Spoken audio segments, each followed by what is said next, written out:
What's up, creepers and geekers? Chris the Atari Creep here. Welcome to another episode of Milk and Cookies with the Atari Creep. Little segment I'm putting together to get out quick thoughts, pose a quick question. I don't feel necessarily needs a full 10 to 15 minute video. How's everyone doing today? Me personally, you'll have to excuse me, my upper lip is swollen. I had some dental work done, and it just doesn't want to seem to heal up as quick as it probably fucking should. So we all have to deal with it now, don't we? Back in January, late January, one of my girlfriend's daughters, she's got these cute twins, love them to death, we do a lot together. One of them came to me, I can't remember which one, and asked me, do you know anything about a gentleman named Ralph Baer? Of course, my ears perked up. I'm like, you mean the guy, the video game guy, Ralph Baer? They're like, yeah, him. And curiosity started kicking in. Why are you asking? How do you even know that guy's name?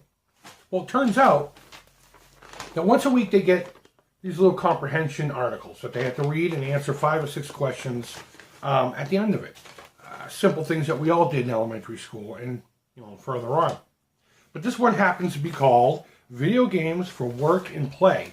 And it very briefly, and like I said, it's very simple information, talks about the brief history of video games themselves, starting back in the late 50s with Tennis for Two.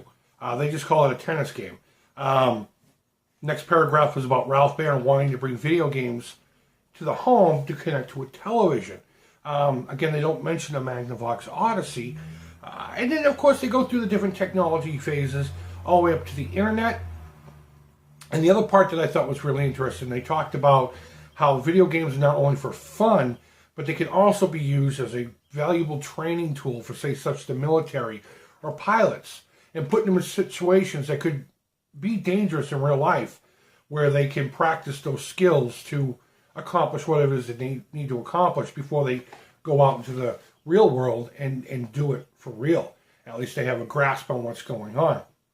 But the reason I'm even telling you any of this is I just thought it was really interesting that the whole video game thing is becoming, I don't want to call it relevant, but if you remember when we were growing up, there were a lot of activists out there saying that video games are horrible for people, and they're going to cause you to become psycho killers, and you're going to go shoot up fucking schools and churches and do all kinds of horrible things which do happen in the real world. But if you remember the 80s, they blamed it on everything except for the individual. Movies, video games, anything that could be perceived as violent education, so to speak. But I thought it was just great that we've gotten to that point, though. There are still some people out there that are against specific type of video games, that education is embracing it. And they're teaching these kids, not only are they fun, but they're a great tool for education, and showing them a little bit of history. And what I'm hoping sparks that whole interest in it to begin with, to learn the history of it. Like I see a lot of young collectors do. They want to physically bring the history home with them and experience what, say, their parents or grandparents experienced. So that's really all I want to get out. I just thought that was really neat.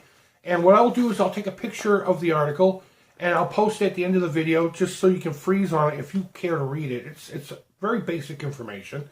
And I found that as a result of this, they asked me questions. So they learned all about Tennis for Two. And they learned all about the Magnavox Odyssey. And then so on and so on. All the way up to as far as they gave a shit to hear about. So guys, that's it. Have any of your kids brought home any information like this? I'd be interested to know. That'd be pretty cool to see if this was kind of a universal thing. Maybe not this specific article, but something where they're just like, hey, let's teach kids about this stuff. Because part of education to me has to be fun. And if you're not teaching them through means of something that they can identify with, they're not going to pick up on anything anyway. So just something basic as a reading comprehension lesson. Also provoked thoughts of learning more about a specific industry, in this case, one that I hold dear to my heart, video games. So guys, that's all I had to say. I hope you're all doing well. Thanks as always for watching. Go ahead and leave feedback, thumbs up, thumbs down. Let me know in the bottom if your kids have brought home anything like this. And until next time, take care, and bye-bye.